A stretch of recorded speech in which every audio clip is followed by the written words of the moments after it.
देखो माता पृथ्वी को लोग बढ़े धरती पर, उससे माता धरती बोझिल नहीं होती।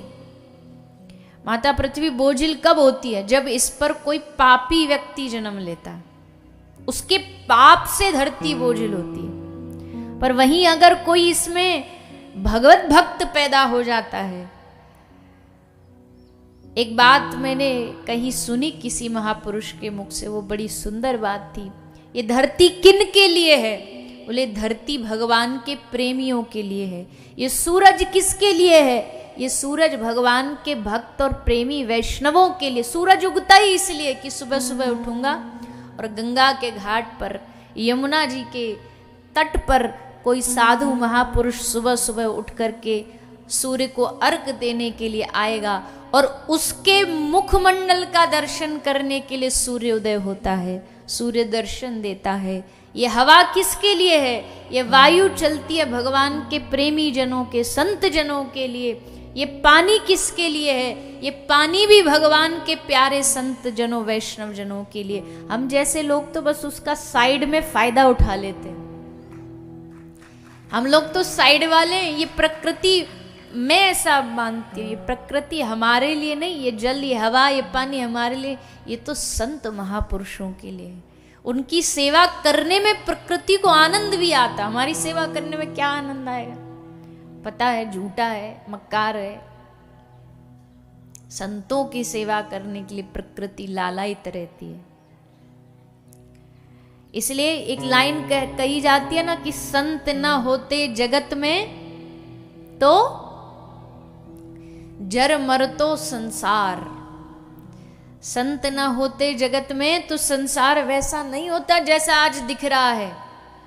बोले इसमें तो बहुत गलतियां संसार में। बोले जो थोड़ी बहुत भी संभला हुआ है वो इसीलिए संभला हुआ है क्योंकि यहाँ आज भी कोने कोने में, धरती के हर कोने में कोई ना कोई सद महापुरुष, कोई हिमालय में बैठा तप कर रहा है, कोई जगन्नाथपुरी में बैठा बैठा भगवान श्री जगन्नाथ स्वामी नयन पथगामी कभी उनको पुकार रहा है, तो कोई द्वारिका में बैठा बैठा द्वारिकाधीश का स्मरण कर रहा है, और कहीं कोई वृंदावन की माटी में पड़ा पड़ा श्री ठाकुर जी को पुकार रहा है, श्री राधा रानी को पुकार रहा है। उन्हीं संतों की कृपा की बदौलत ये दुनिया चल रही है, उन्हीं संतों की बदौलत।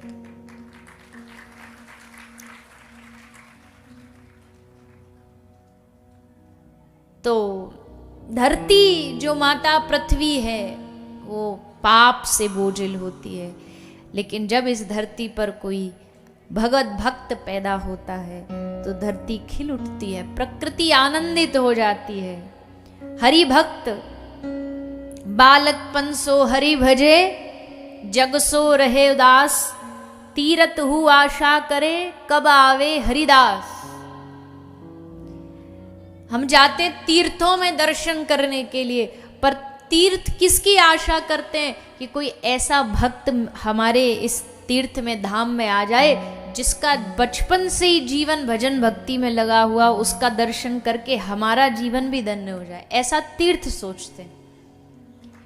जो भगवान के भक्त होते हैं उनके दर्शन करने के लिए हम जाते हैं वृंदावन दर्शन करने के लिए, और वृंदावन धाम में जो प्रेमी जन है, रसिक जन है, उनका दर्शन स्वयं वृंदावन करता है। क्योंकि वृंदावन कोई जगह थोड़ी है, वृंदावन तो धाम है, चिन्मय धाम है।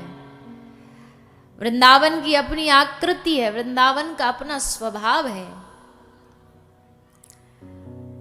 तो महाराज ये जो कथा है, ये कथा इसीलिए हमारे जीवन में आवश्यक होती है कि इस कथा को श्रवण हम करते हैं। इस कथा का जब हम गान करते हैं, सत्संग होता है, तो माता पृथ्वी को लगता है चलो कहीं तो कोई अच्छा काम हो रहा है, कहीं तो कोई बैठ कर के भगवान का नाम ले रहा है, कहीं तो कोई बैठ के भगवान की कथा सुन रहा है।